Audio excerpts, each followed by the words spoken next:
English language को भी जिसने बनाया है उसका होश भी बहुत सदा हुआ होगा। प्रेजेंट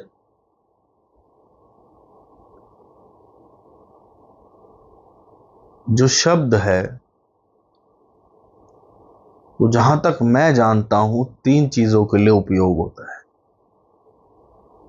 एक, वो मूवमेंट जो नाव में है अभी, उसको प्रेजेंट मूवमेंट बोलते हैं। आपका होश इधर है या कहीं और, आर यू प्रेजेंट, यानी आप यहां हो या कहीं और, ये होश की बात हो गई। और प्रेजेंट शब्द ही गिफ्ट के लिए यूज होता है। सामने वाले ने मुझे प्रेजेंट दिया। एक्चुअली के अंदर ये तीनों ही चीजें एक ही है। जो नाव की मूवमेंट है, नाव में रहने के लिए होश होगा तभी नाव में रहा जा सकता है। जब तक अपना होश नहीं है कि मैं क्या हूं, मेरे ख्याल से तो कोई तरीका नहीं है नाव में रहने का। विद एफर्ट्स आप थोड़े फ्रैक्शंस ऑफ सेकेंड मिनट की प्रैक्टिस कर सकते हो, पर सहजता से बिना अपने आप को जाने नाव में नहीं रह सकते। और नाव में रहना ही इस दुनिया का सबसे बड़ा तोहफा है।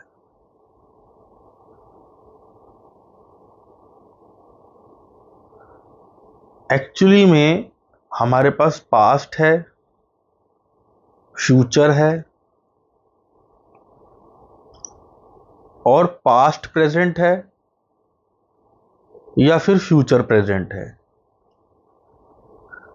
इसका मतलब ये है कि हमारे पास पास्ट और फ्यूचर है, ये तो हम जानते हैं, पर ये जो प्रेजेंट हमारे पास है इसको हम या तो पास्ट प्रेजेंट बना देते हैं, यानी आज में भी कल के बारे में सोचते हैं, या फिर फ्यूचर प्रेजेंट बना देते हैं, यानी आज में आने वाले कल के बारे में सोचते हैं। और कुछ लोग तो और भला करते हैं कि पास्ट फ्यूचर प्रेजेंट बना देते हैं, आने वाले कल के बारे में सोचते हैं और कल क्या होगा इसके बारे में भी सोचते हैं, जिसकी वजह से वो जो गिफ्ट है उस पर होश नहीं जा पाता।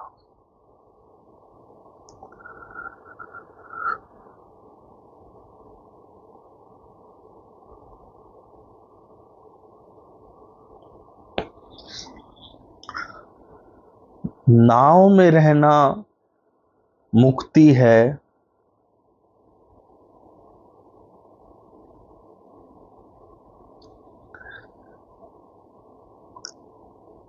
और नाव में ना रहना बंधन।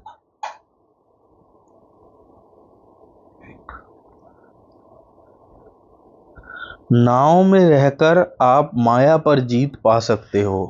कल मैंने अपने मित्र को बोला, अनीश को, मैंने कहा भाई ये तो तू माया के स्तर की बात कर रहा है। तो वो कहता भाई मुझे थोड़ा माया में रहने दे। तो फिर मैंने उसे एक एग्जांपल दिया, मैंने कहा तूने GTA गेम खेली है? कह रहे हाँ खेली है। मैंने उस गेम में ना चीट कोड्स होते थे। कह रहे हाँ होते थे। मैंने उस चीट कोड से क्या होता था? कह रहा कोई भी गाड़ी आ जाती थी, कोई भी हेलीकॉप्टर आ जाता था, कोई भी हथियार आ जाता था। मतलब अगर आप वैसे गेम खेल रहे हो तो आपको हर एक चीज के लिए एफर्ट्स करने पड़ रहे हैं, किसी से छीननी पड़ रही है कितनी। मैं ये देख रहा हूँ, ये जिसने GTA गेम बनाई है इसने ये लाइफ को एक्सप्लेन कर दिया। आपको अगर गाड़ी चाहिए तो किसी को बाहर फेंक कर फिर उसकी गाड़ी चलाओगे, हर वक्त चोरी चकारी, ऐसी फीलिंग आती है कि हम तो गलत इंसान हैं। बट जैसे ही हमारे को चीट्स कोड पता चल जाते हैं, हम किसी के साथ बुरा करना ही छोड़ देते हैं।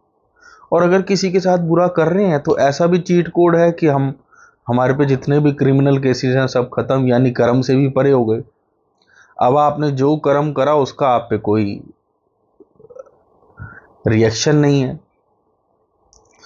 आपको गाड़ी चाहिए, आपने कोड डाला, आपको गाड़ी मिल गई। आपको प्लेन चाहिए, प्लेन मिल गया। पैसा चाहिए, पैसा मिल गया। जो आपने जो भी आपको चाहिए वो आपको मिल गया एफर्टलेसली। वैसे ही ये जो गेम है, ये जो मैट्रिक्स है, इसके भी चीट कोड्स हैं।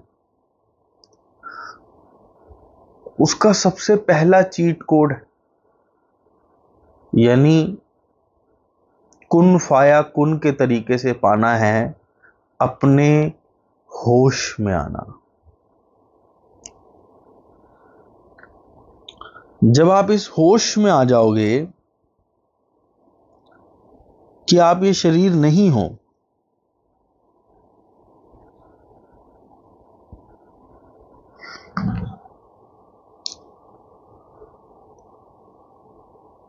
और इस होश में आ जाओगे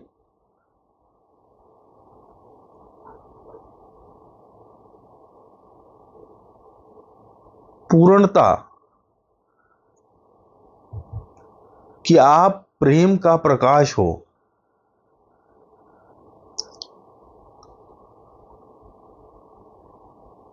तो जो आपका माइंड है वो फुल हो जाएगा। बहुत गहरी बात बता रहा हूं, इसको थोड़े से इंपॉर्टेंस से समझना। जब आप अपने अंदर स्थित होकर पूरे हो जाओगे, पूर्ण हो जाओगे, जब आपको और भरा नहीं जा पाएगा, उस स्थिति में आप आ जाओगे जिसको और नहीं भरा जाया जा सकता, तब आप इस सृष्टि से कुछ भी चाहोगे और वो देगी। और उसके पीछे का सबसे बड़ा लॉजिक है कि एक तो आप पूर्ण हो गए, आप ये जान चुके हो कि आप भरे हुए हो। ये हमारे बड़े बुजुर्ग भी बोलते हैं, बेटा सब भरे हुए को भरते हैं, सब भरे हुए को भरते हैं, कोई खाली को नहीं भरता। समझ बात को बेटा, सब भरे हुए को भरते हैं। ये सच्चाई है। होता क्या है कि when your mind is full, इस स्टेज में और पहली वाली स्टेज में फर्क क्या है? जैसे एक भूखे आदमी को खाना खाना है, अगर वो किसी को खाना बोलेगा कि प्लीज मुझे खाना दे दो या मुझे खाना खाना है, तो वो उम्मीद लगाएगा कि मुझे खाना चाहिए, मुझे खाना दो। उसके पीछे का लॉजिक होगा कि वो अपने आप को भरना चाहता है।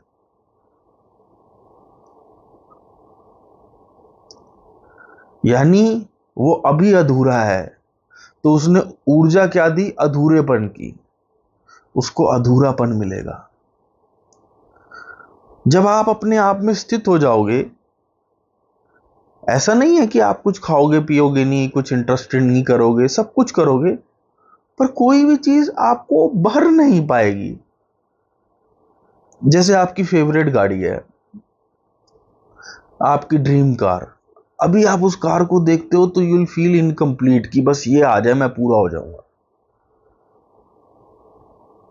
और वो इनकम्प्लीशन जितनी ज्यादा है ना, आप अभी उससे उतनी दूर हो।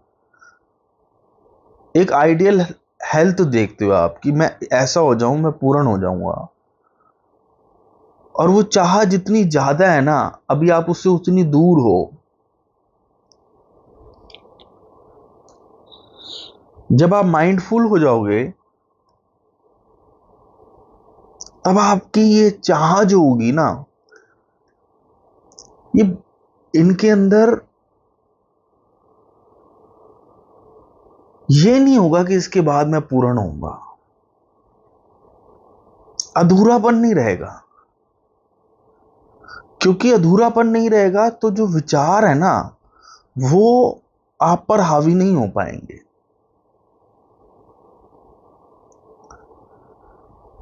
यहां आप, जैसे हम मेडिटेशन करते हैं कि सांस अंदर ली तो अपनी स्थिति में स्थित हैं कि ये मैं हूं, प्रेममय प्रकाश, और सांस बाहर छोड़ी, ये मेरा प्यारा है। ये स्थिति सदती जाएगी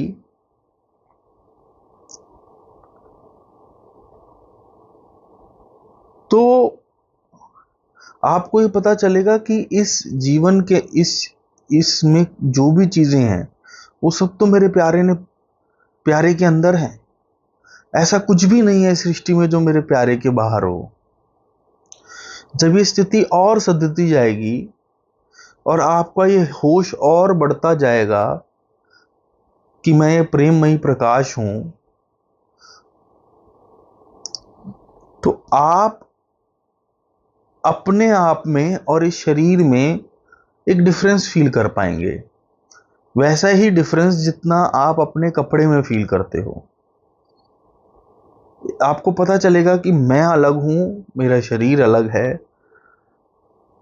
और आप प्रेममय प्रकाश होकर, ये कैसे पता चलेगा कि आप हो गए हो? जैसे मैं आपके साथ खड़ा हूं और आप बोलो कि ये तरुण है, तो आप कैसे बोलेंगे?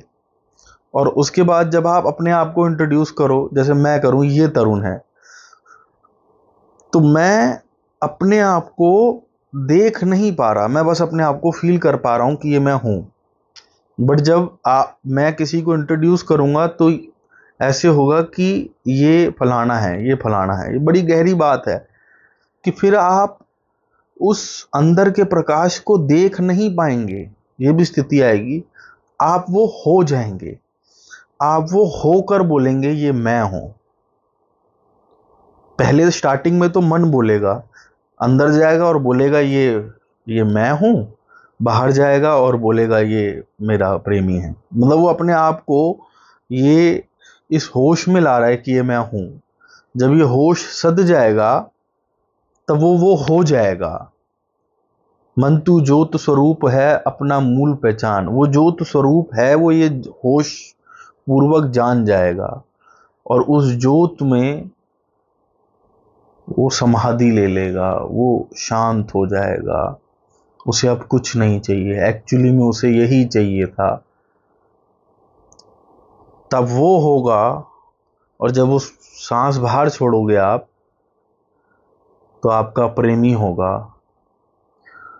फिर एक स्थिति आएगी कि सांस भी छूट जाएगी। इस स्थिति को अचीव करने, किसी भी स्थिति को अचीव करने की कोशिश मत करना, ये ऑटोमेटिकली आएंगी, खुद आती जाएंगी।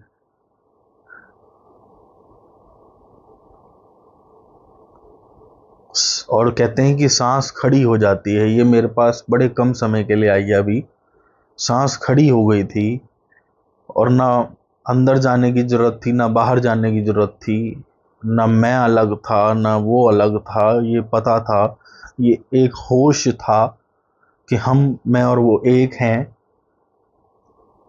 अब ये भी नहीं रहा कि ये मैं हूं ये वो है, हम सब एक हैं। अभी उसमें मेरा शरीर चल नहीं पाया, पर हो सकता है आगे ये हो। यहां तक कि मैं आपको बात बता सकता हूं। अब ये माइंडफुलनेस करनी क्यों है? क्योंकि एम्प्टी माइंड को पूरी धरती दे दो, वो फिर भी इनकम्प्लीट रहेगा।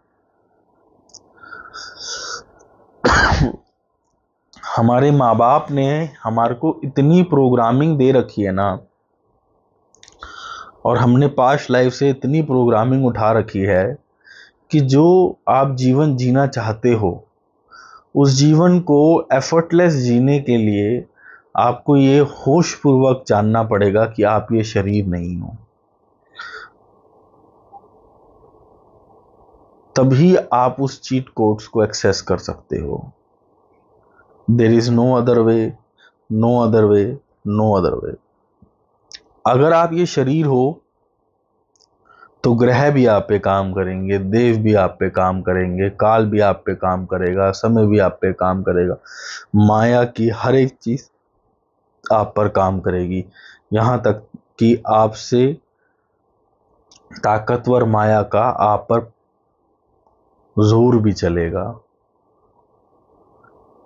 और जैसे ही आपका ये होश सधा कि आप शरीर नहीं हो, आप चीज़ों को ऊर्जा, फ्रीक्वेंसी और वाइब्रेशन के रूप में बोलने, देखने, सुनने लग जाएंगे। और आपको ये पता चलेगा कि ब्रह्मा, विष्णु, महेश भी आपकी सांसों में हैं। और फिर जो ब्रह्मा, जो विष्णु, जो महेश से कहना हो कह दे। अब करना क्या है? देख कर नहीं, होकर। बहुत फर्क है।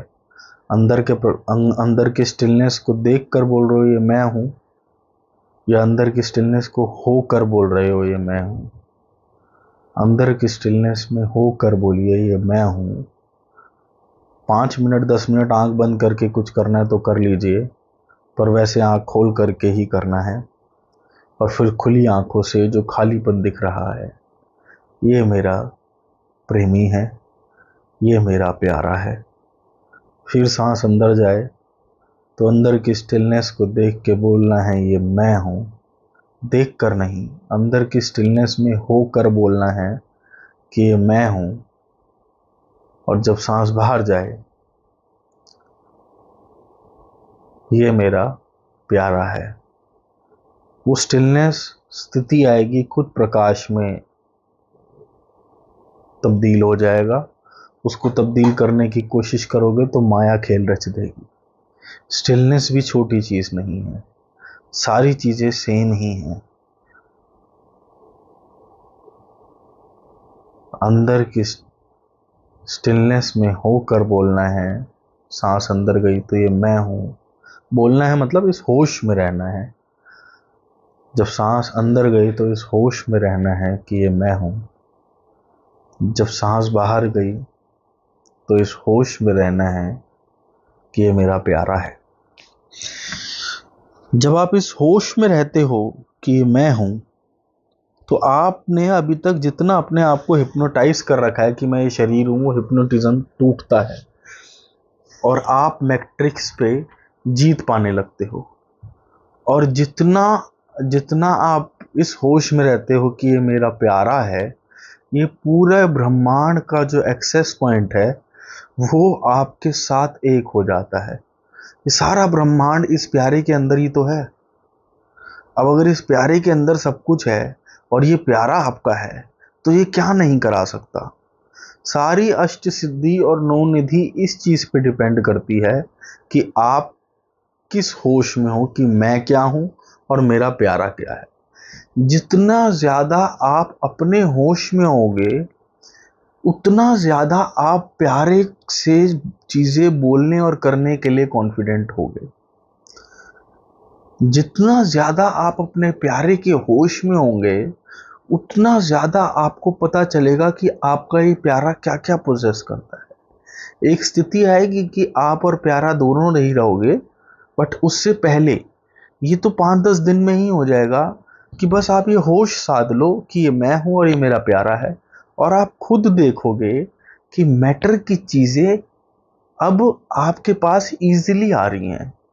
क्योंकि आप, यही मैंने कल अनीश को बोला, मैंने कहा भाई मैं तुझे बुलाऊं तो तू मेरे पास कितनी देर में आएगा? उसने कहा 20 मिनट में।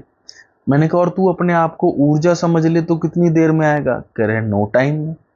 ऐसे ही है, अगर आप ऊर्जा हो और ये प्यारा आपका है, तो इस प्यारे के पास तो सारी चीजें अभी पड़ी है ना। And this is present movement. First you know who are you, and then you know कि आपके प्यारे के पास क्या क्या अभी है। लंदन उसके पास अभी है, मून उसके पास अभी है। ये माया के शरीर को वहां तक के लिए when you are body time लग रहा है, but when you are stillness no time. इस होश को साध लो, लाइफ बहुत इजी हो जाएगी।